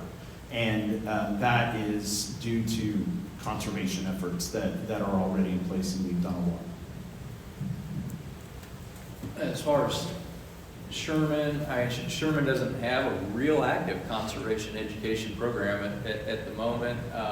Sherman's been blessed with more water than it needs to use at the moment, but that's going to change over time. So you will probably see that change with more and more education coming out about conservation, because we will need to do that because the projections we have do ultimately exceed our groundwater availability and surface water rights over time. We are already looking at reuse possibilities with our wastewater system someday, and for that matter, the waste stream that comes out of our water treatment plant that we're sending back to the lake, we'll probably file a permit request with the TCEQ to reuse that water. So three other free sources of water information, just want to shamelessly plug here when I got a chance. First of all, the Texas Water Journal, which you can sign up for, that's free. Texas Plus Water, which is a monthly water publication. It has all sorts of information on recent happenings with regard to the water. And then the Talk Plus Water podcast is another one. And so you get the last question for this panel. Hi, my name is Ray Sinclair. I'm a senior here at Austin College, and I'm also one of the students representing climate ambassadors. I have a question on infrastructure. So your panel spoke a lot about the expanding capacity of water treatment and storage systems to meet increasing consumption demands. And I just wanted to know, are these plans responding to current demand, or are we also accounting for the anticipated demand as well in the next coming years, like 10, 15, 30, 50 years? Yes. No, that's something we have a firm engaged with a master water and wastewater planning to project out population, so that, you know, as we see that population is actually growing at or near projections, that we can start responding in time for those demands. With the recent semiconductor industries that came to town, they came to town on a very short timeline, unexpectedly, that required us to spend lots of money really fast. You have a with construction, you got an equation of quality, price, and time. You can have any two of the three. You can have any two of those three. You can do You can have it fast and cheap, but not good. Right. You can have it good and fast, but not cheap. Or cheap and good, but not fast. Yeah, so like with our wastewater treatment plant, we had to build that super fast and still maintain high quality, so it wasn't cheap. I'll just say that we have extremely detailed plans for growth, both at the regional level and at the supplier level. So as a region that rolls up into the state water plan, we have very detailed projections, but they are just projections, right? And we see growth happening faster than our projections. Every regional water plan has growth and demand projections, and then specific supplies to meet those growth and demand projections. What we're seeing on the provider level is we have our own long-range water supply plan that does those projections as well and identifies specific projects to meet those demands. But our projections are, the demand and growth is outpacing those projections. And so we have, we're starting a new 5-year cycle of our own long-range water supply plan that takes into the growth we're seeing on the ground at this time and adjusts the projects that are feasible based on the state legislature and policies that are kind of constantly evolving, and that changes what projects we go after. I'll also mention that we absolutely take climate variability into account as part of our planning, and we are factoring that in and planning for growth. And Galen kind of mentioned this, we plan for a dry year, and so we plan to have enough supplies in the driest of years plus 10%. And so that puts our supply targets very high so that we can meet all contingencies that may happen due to climate variability. All right, so in summary, vote early and often for Proposition 4, I think is one of the things I heard. I want to thank this panel. Thank you, David, Wayne, and Perry, for answering our questions and presenting today. And we can give them a hand, you know. I'm gonna turn it over to Dr. Romer. Well, thank you, Dr. Butler and all of our panelists. I want to especially thank, again, Perry Fowler for really putting together the program and to the students out there, if you improve as much as he has done over the years, no one will recognize you. And again, to Jasmine Galvez, again, she's just been a miracle worker all semester long as I've put these students under a lot of pressure. Now, right now, we will start for our lunch. It's a buffet lunch, so if you can go to the Johnson Gallery next door and bring your plates back here. The beverage table is over there. And then in about 30 minutes, Dr. Botler will present his keynote presentation. I didn't organize this as Proposition 4, but I am for it. So, anyway, okay. This has been Talkless Water. This episode was devoted to the two panels that I moderated on October 29th as part of the Public Administration Symposium held at Austin College in Sherman, Texas. I want to thank the symposium organizer, Dr. Frank Romer, the 6 symposium panelists, and the audience, which asked the panelists a number of excellent questions, as I'm sure you will agree.